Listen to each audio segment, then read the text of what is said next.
Jornal da Guará. Oferecimento Potiguar. Parceria com você. Olá, uma ótima noite para você. Sexta-feira, o último dia da primeira semana de fevereiro. Aqui vamos com mais uma edição com muita informação. Você também pode acessar o portal guará.com e siga também as nossas redes sociais. Vamos aos destaques de hoje.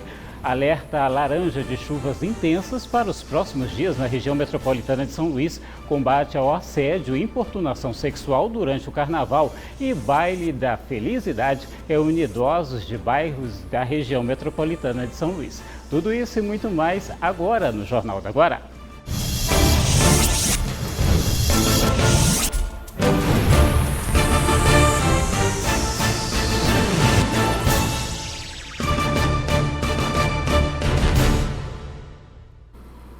Nós começamos com a informação de que nesta semana o Instituto Nacional de Meteorologia, o INMET, emitiu um novo aviso de chuvas intensas para o estado do Maranhão. O alerta possui a classificação laranja e com um severo grau de perigo. Vamos saber como serão então os próximos dias aqui na região metropolitana da capital e demais cidades do interior. Hoje, São Luís amanheceu com sol entre nuvens, ou seja, chuva somente em alguns pontos isolados da cidade. Nos últimos meses, o Maranhão passava pelo período de transição climática, que é quando sai do tempo seco para o tempo chuvoso. O Instituto Nacional de Meteorologia é um dos órgãos responsáveis por fazer esse tipo de monitoramento. O INMET gera alertas conforme os fenômenos climáticos, como tempestades de raios, chuvas intensas, ondas de calor ou frio, que são medidos em uma escala composta em 3 níveis, que é o nível amarelo, o nível laranja e o nível vermelho. O meteorologista deu mais detalhes a respeito dessa classificação. Nós temos aí o alerta amarelo, que é o menos intenso, né? O laranja, que é o intermediário, e o vermelho, que é o mais significativo. Então, na verdade, nós estamos falando de escalas de severidade do sistema meteorológico causador de problema.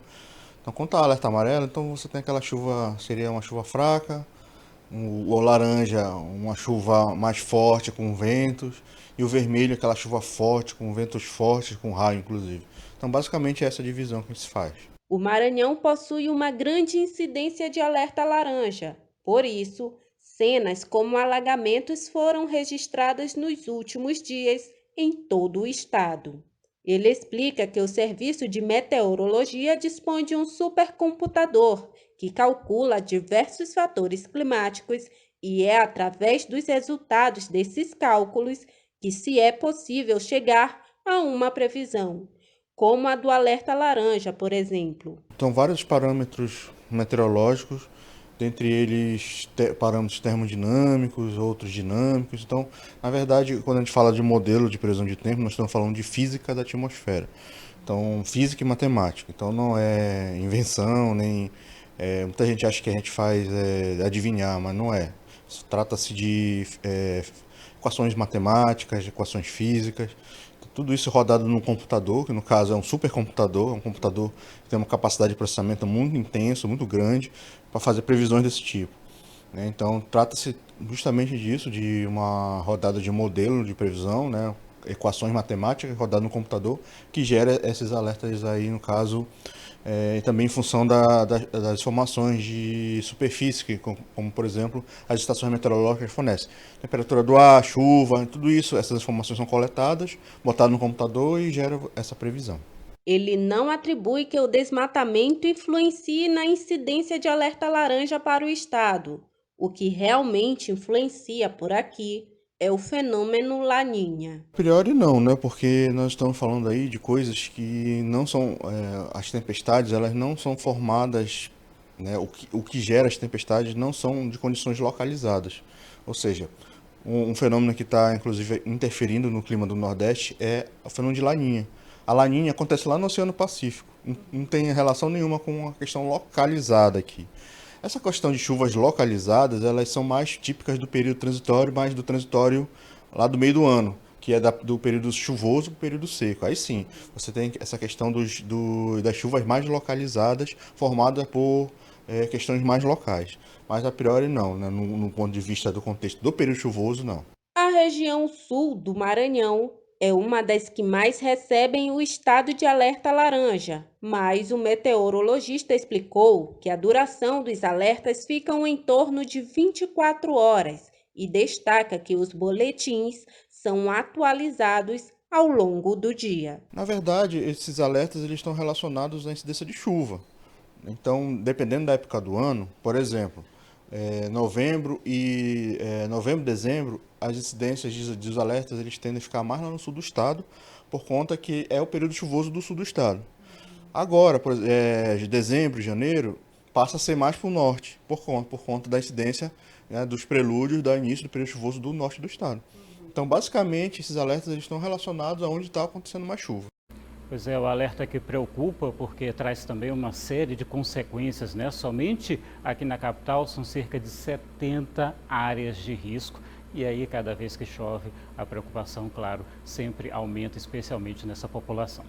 Olha só, uma ação policial realizada ontem no bairro da Ilhinha, aqui em São Luís, resultou na prisão de 3 pessoas suspeitas de crimes na região. Entre os capturados está Gibson César Soares, de 36 anos. É suspeito de matar a tiros o empresário João Bosco Sobrinho no dia 19 de agosto do ano passado, na porta do edifício Tech Office, na Ponta da Areia. Gibson Soares chegou a se apresentar à polícia com um advogado no dia 29 de agosto, 10 dias após matar o empresário, e recebeu voz de prisão. Foi solto no dia 17 de novembro por decisão da 2ª Câmara Criminal do Tribunal de Justiça do Estado aqui do Maranhão. Segundo a polícia, a motivação do crime foi a cobrança de uma dívida. No dia do homicídio, a vítima estava acompanhada do vereador Beto Castro.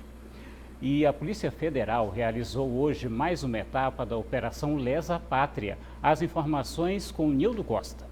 A Polícia Federal deflagrou hoje a 4ª fase da Operação Lesa Pátria, dando sequência aos trabalhos de identificação de pessoas que participaram, financiaram ou fomentaram atos golpistas que resultaram na invasão e no vandalismo da sede dos 3 poderes aqui em Brasília no dia 8 de janeiro. 3 mandados de prisão preventiva e 14 mandados de busca e apreensão foram cumpridos em Rondônia, Goiás, Espírito Santo, São Paulo, Mato Grosso e também aqui no Distrito Federal. A nota da Polícia Federal diz que os fatos investigados constituem, em tese, os crimes de abolição violenta do Estado Democrático de Direito, golpe de Estado, dano qualificado, associação criminosa, incitação ao crime, destruição e deterioração ou inutilização de bem especialmente protegido. Os mandados foram expedidos pelo Supremo Tribunal Federal em resposta às ações de golpistas que promoveram violência e dano generalizado contra os imóveis, móveis e objetos no Palácio do Planalto, aqui no Congresso Nacional e também no Supremo Tribunal Federal. A Polícia Federal abriu um canal de denúncias para identificar pessoas que participaram, financiaram ou fomentaram esses atos golpistas. As denúncias podem ser enviadas para o e-mail denuncia8janeiro@pf.gov.br. De Brasília, Nildo Costa. Tá aí então, Nildo Costa com as informações direto de Brasília. Agora a gente vai para um rápido intervalo. Já já você vai ver as informações sobre as ações de combate ao abuso e importunação sexual durante o Carnaval. A gente volta já.